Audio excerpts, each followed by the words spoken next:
Hey everyone, it's MK. Welcome back to MK Quilts. So it's an exciting week for us Pro Stitcher users, isn't it? So we've had another update to Pro Stitcher Premium. And you know, Handy Quilter is always working through any issues, any bugs, any little quirks with software updates. And you know, as software goes, there is always going to be room for improvement. There is always going to be little things that may be an annoyance or something going on with the software. It's a computer. Nothing in the world is perfect anyway, right? But this new software update that just came out addresses a few things that were happening in a previous release, and we've got just a few new functions that I'm really excited about. So the first one that I'm going to show you at the machine, of course, is the new audible bell tone when we do our area. So I'm here, I'm working on a beautiful double wedding ring quilt, and I have my block open. When I go into area and I go to start doing my multi-point area with my infinity and my programmable handlebars, you can hear that little bell sound. That's a really, really important little add-on, I think, especially for those of you who have machines that don't have the programmable handlebars. You know, sometimes when you have to be touching your monitor to do the multi-point marking, you might miss one and not notice it. If you didn't look up at the monitor, you may miss the fact that you did a mark. And then you go along and you go further, and then all of a sudden you look up and you're like, oh, you know, I gotta go back. So that audible bell is really, really a cool feature. So there's some other things that are built in here that I want to show you how I've been working with it, and I think those things are going to be easier for me to show you in simulation. So let's go in there, and then I'll meet you right back here. Hey everyone, it's MK.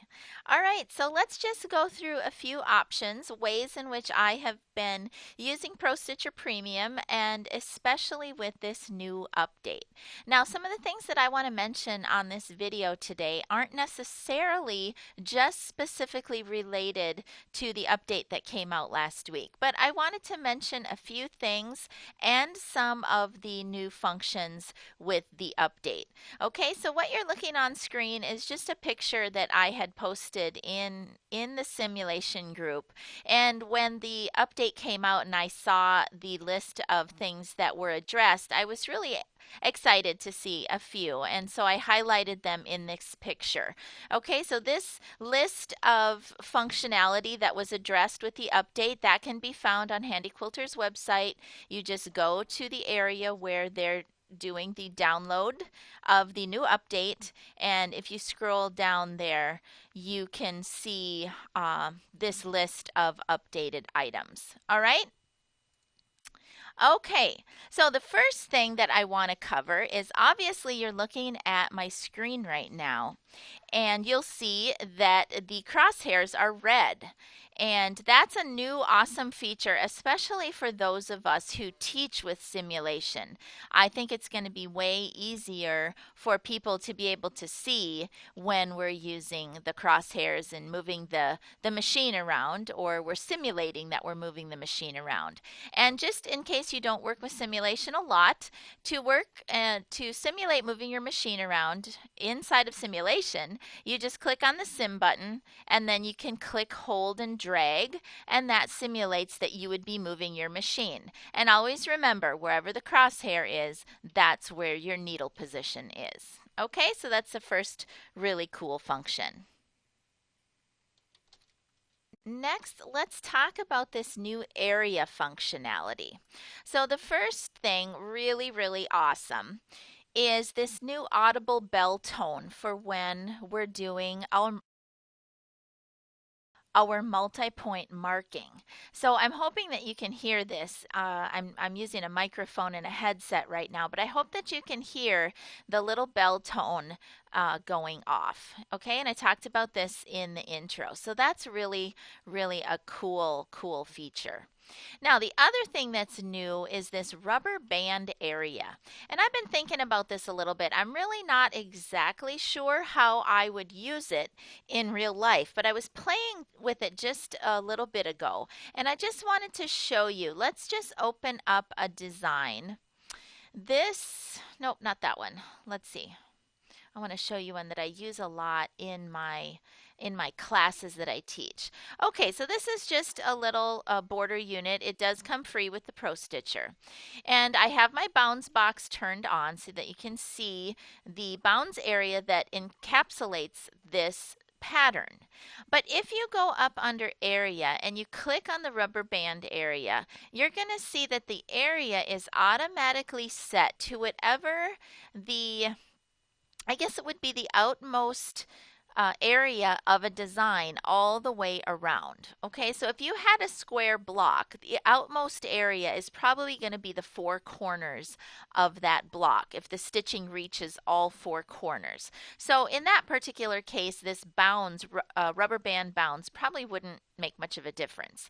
But on this one, you know, the pattern itself is in all different areas inside of the bounds box. So what I had done with this, just playing around a little bit, let's just go ahead and close that design now that we have the bounds area created. And then let's just go ahead and pull in some other designs. Like let's just pull in a stipple. And what would happen if we did modify, skew, and if we skew and we did skew 1? Okay, well that's really kind of not what we want, most likely. But if we do a skew 2, now that something like that might be what we want. So it kind of got me to thinking that if you were creating a specific, you know, very customized area like this in a quilt and you stitched that flower design inside of that area. But then you wanted to go into another area, and I'm just pulling the flower in again so that we can kind of see it.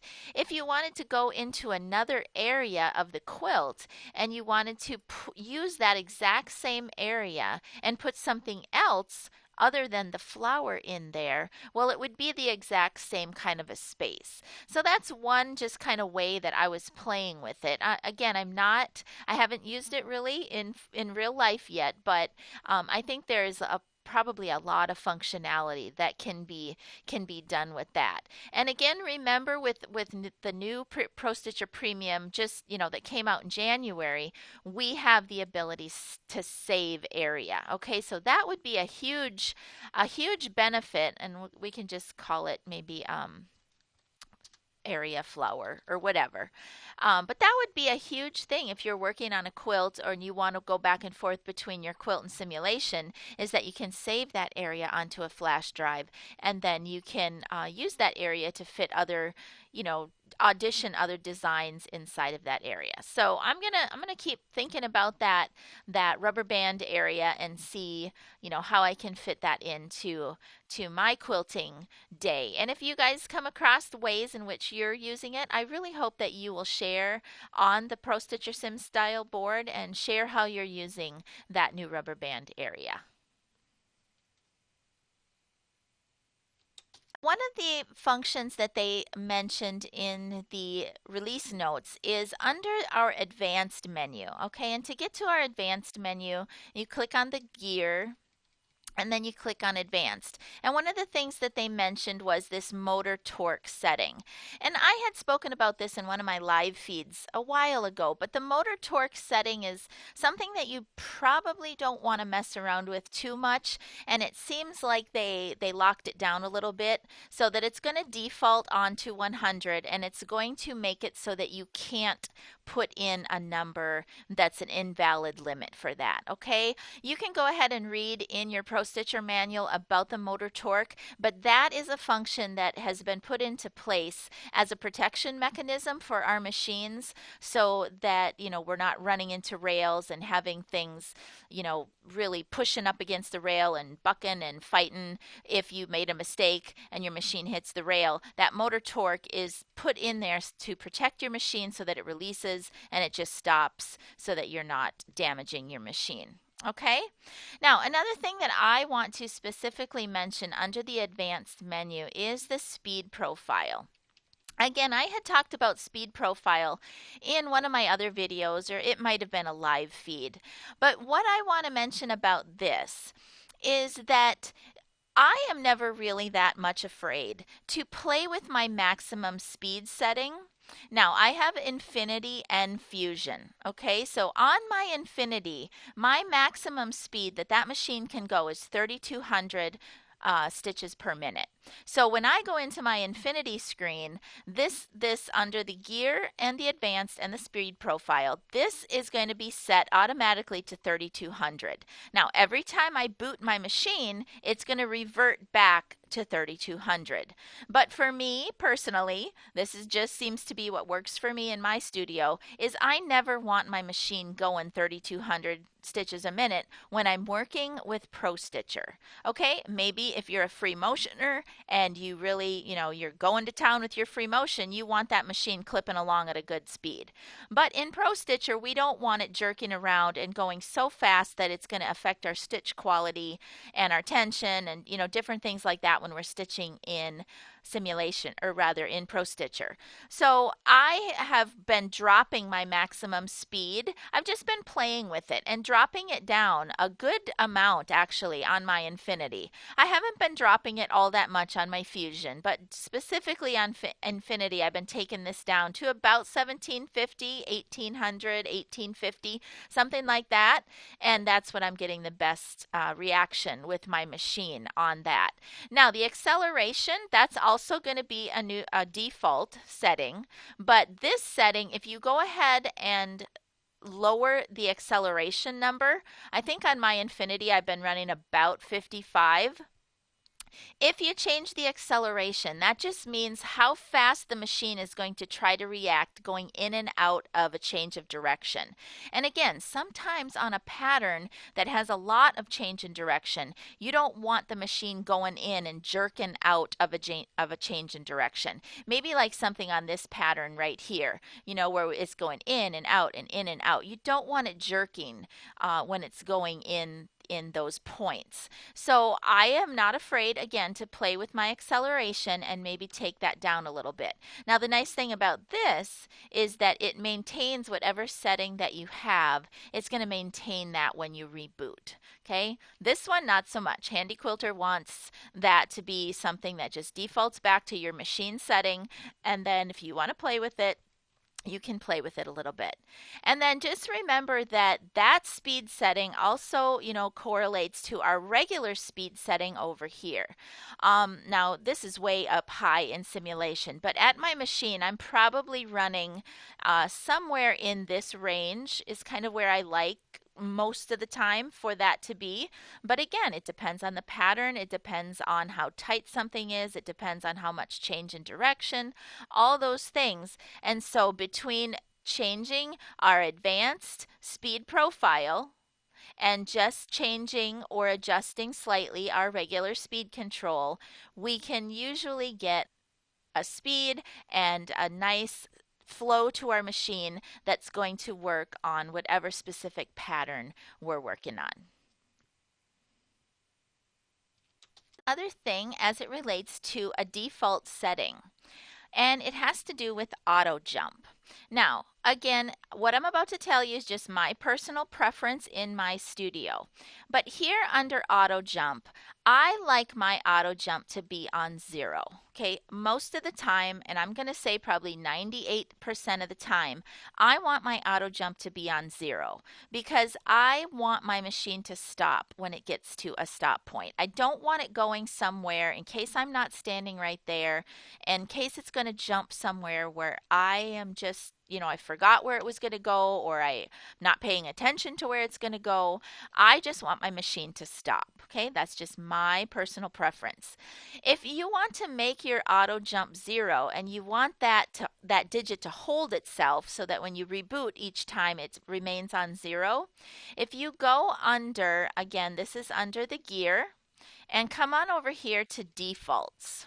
Click on defaults, and then over here is where you can set both your default for your nudge and your auto jump. Okay, so I leave mine on 0, And my nudge, pretty much I leave on a very small digit like you see here because I do a lot of fine tuning with patterns and just placement and repositioning, and I like that to be a small digit. But you can change that nudge digit, of course, anytime that you want. I'm going to leave it on default, but if let's say I'm working with this pattern and I need it nudged one way or the other, well, then you can just go into modify, into reposition. There's that default that I had set, but I can go ahead and change that to anything that I want. Maybe I want it an inch and I wanted to nudge that up an inch or over an inch. Okay, so you can change it at any time, but I like to leave mine defaulted under the gear and the defaults, and I like to leave mine on 0, and that those settings will hold themselves static when you reboot.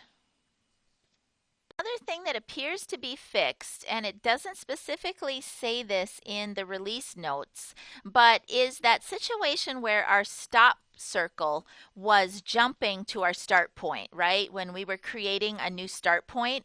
So many times in the past, when we were going to ProStitcher, new start and end, and let's say we did a start auto on, start auto off, our end circle, for whatever reason, was jumping to that position. And I've been working with it, and it just seems like that's not happening. So that's a good thing. That was just an annoyance, and I had kind of retrained myself to just automatically hit this little down arrow over here so that my stop circle would go back to its rightful position. But it seems that that's been fixed, so that annoyance is no more. Forgot to mention at the very start of this video is that we have some new indicators, some new process indicator buttons down here at the bottom. Now these ones right here should always show up on your monitor, and those are communication buttons. That just indicates that you have communication between your machine and the ProStitcher, and so all is well with the world. If those were to be red, then you probably have a communication issue, and over at your machine you would probably have some motor fail indicator going on up here as well. Okay, now the other ones that show up on the bottom are some new ones, but they only show up when you're running a pattern. Okay, so I just hit run on this pattern, and you're going to see down here these new little indicator buttons. Okay, so this first one basically just means, whoops, and I was really close to the end of the pattern there. Let's move our start circle back to the beginning, and then we'll run it again.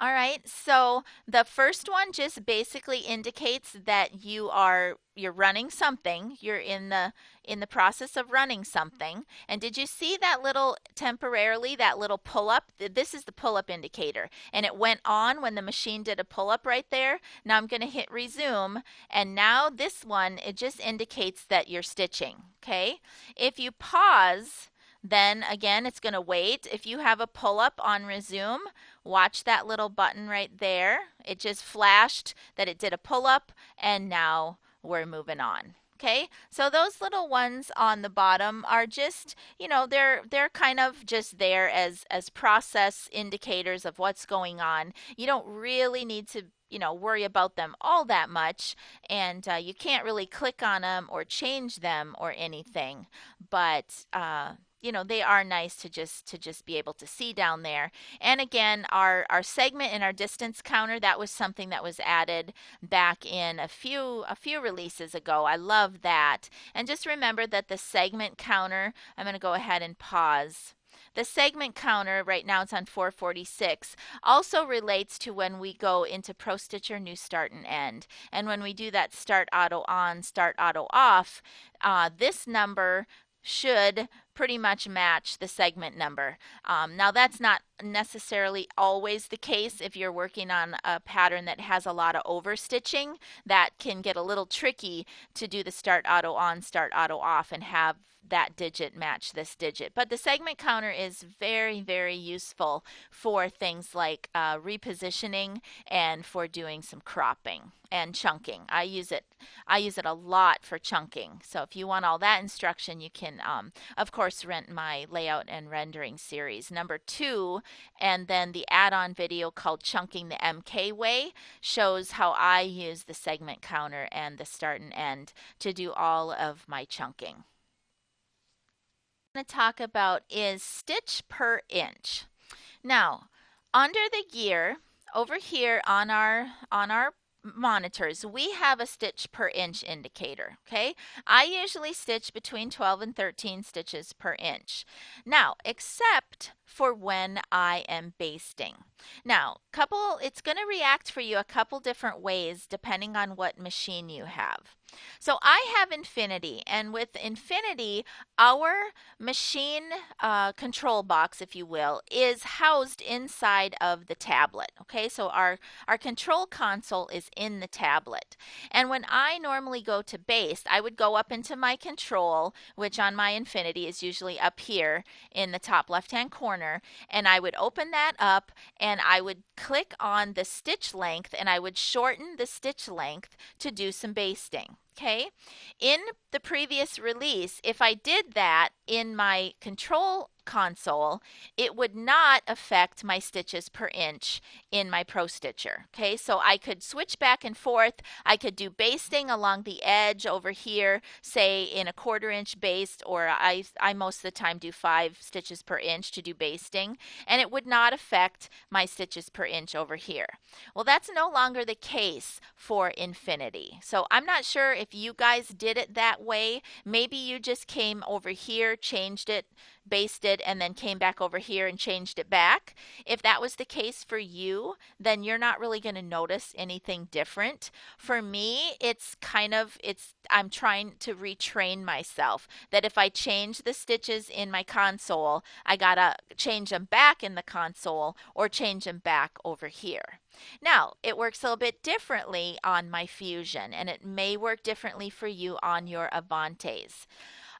If you change on your display that's on the front of your machine on a Fusion, if you change that setting to a baste stitch, it doesn't affect this stitch right here. So you can switch back and forth between basting and it'll maintain your stitches per inch here. So I just wanted to mention that because I don't know if that was just something that I did personally in my studio or if some of the rest of you do that, but just kind of be aware of that. If you forget to change back your stitches after basting on your Infinity, then your Pro Stitcher is probably going to be trying to stitch in 5 stitches per inch, and then you're going to be like, oh, that's not what I want, and you got to stop and rip out a few stitches and start over. So for me personally, it's just something I'm having to retrain myself, but I just wanted to mention it so that you're aware that it does react a little bit differently on Infinity and to the other machines, okay? Last thing that I'm going to cover has to do with the function that they added to the workspace when you're duplicating patterns. All right, so let's just open up a design. And those of you who have taken my layout and rendering instruction are going to be interested in this one. So let's just zoom this up to size here. So in the past, and let me get that up on the screen. There we go. Okay, so in the past, when you duplicated a design, you would hit duplicate, and over on the workspace, it was creating like a duplicate, or it was renaming the pattern, and it was renaming it to the same thing. Okay, so sometimes that can be confusing, especially like in my world where you're doing layout and rendering and you're creating a whole bunch of units that you're going to stitch later. Having them name the same thing over and over again is not very helpful. So what they did was they added a numbering sequence to the duplicate function. Now, I've been just playing with it a little bit this afternoon, and it doesn't necessarily always start numbering things at 1. Like in this particular case, it started at numbering it at 35 for whatever reason. So that can be a benefit to you to try to keep track of your designs a little bit. Now, The other thing that you will know clearly if you've taken my classes is that we use the rename function a lot. Okay. And so, although I think this is a beneficial thing and it may be something that I will use in the future, I am still relying a lot on my rename functionality so that I can rename something and call it left border or right border or top sash or whatever. Renaming it to something that is unique to my situation still to me seems a little bit clearer than just having a number. But I do think this is helpful. Just remember that rename is there for you. And the other thing that I love about Pro Stitcher Premium is that anytime you baseline, it takes you immediately to the workspace and it shows you the patterns in list form that you're working on. So you can immediately rename it or you can immediately see what number it has assigned to that. Okay?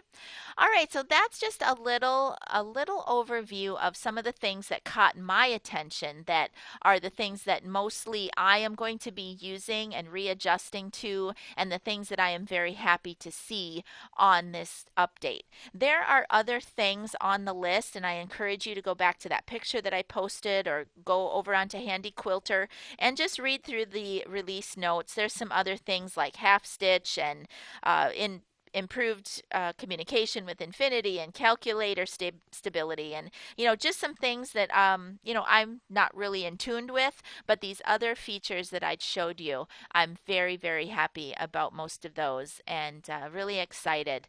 And I hope that you guys are going to continue to transition if you have not already to Pro Stitcher Premium. I love, love, love the functionality that we have with this over the standard version. If you're a new machine owner, you probably never even had standard, so this is all you're ever going to know and all you're ever going to learn. It's awesome. And I hope that all of the instruction that I try to do by putting out these YouTube videos and offering my rentals, I hope that those continue to be of value to you and that it's helpful. I appreciate all of your business. I appreciate you reaching out and following me. And, Paul and I affectionately call him Mr. MK, but we are here to help you because training is basically my passion, and Mr. MK is really good at what he does. He's my computer tech, on-site help and support, and he's trying to build that into my business to help you all as well. Your retailer should be your first line of communication when you're having issues. Handy Quilter, of course, is there. Tech Solutions and boards like the Posse and my Sim group. Those are all there to help us. Just remember to reach out to your retailer and reach out to Handy Quilter if you need to. And of course, Paul and I are here to help where we can. We appreciate your business and we hope that in the future, when it's time to purchase a new machine, that you may be looking to us to become your retailers. We appreciate that too. All right, you guys, until next time. It's MK. Bye bye. So, there, how about that? So I love when updates come out because I know they've been working hard on them. I like to test it out and see the new features and what they've done. But I know for some of you, updates can be a little scary because we don't do them often. And, if we don't do something often, it's like, okay, how do I do that? And I forgot. And, so just head on over to Handy Quilter's website. All of the instructions are there. Just make sure you follow the correct tab. If you've not done updates before, you want to follow that tab. If you've been using Premium and you just need to get the new update, then you want to follow that tab. And it really should go pretty simply for you. You can update it right from your screen, or you can update from your file management screen on your tablet. They've made it pretty easy to do that. For simulation, if you've been running simulation with Premium already, you should just take that flash drive, put it in your laptop, run as administrator, and it will update on your simulation too. Now just remember, you guys, that Mr. MK does have tech support. It is a service that we offer for hire to help him cover his time in helping you. There are a lot of free resources out there. As I mentioned, your retailer, Handy Quilter, Tech Solutions, all of that is free. But if you just kind of want your own little, geek squad, and I say geek affectionately about Mr. MK, right? So if you want to be on his tech services, roster, basically you just head over to mkquilts.com, you go to the tech services button, and you can sign up. He'll spend some time with you one-on-one initially, and then you pay a monthly service, and he will be kind of, your personal tech guy. And, he's happy to do that when you and he can work out the time. And he appreciates your business. I appreciate your business. And it's just another way for you to have somebody who kind of knows it. You know that I know the machine. He knows a little bit more about the tech side. And so between the two of us, we are here to help you. So have fun with this update. Get yourself going in premium. And as always, if you are interested in my rental videos, just go on over to mkquilts.com. I haven't done any new content in a while. I really am planning to do that, but I'm a busy gal and I just haven't gotten. But this new update might change things. I may get back in the video recording mode. So stay tuned, keep watching. I appreciate that. And until next time, everybody, from my studio to yours, happy quilting. Bye-bye.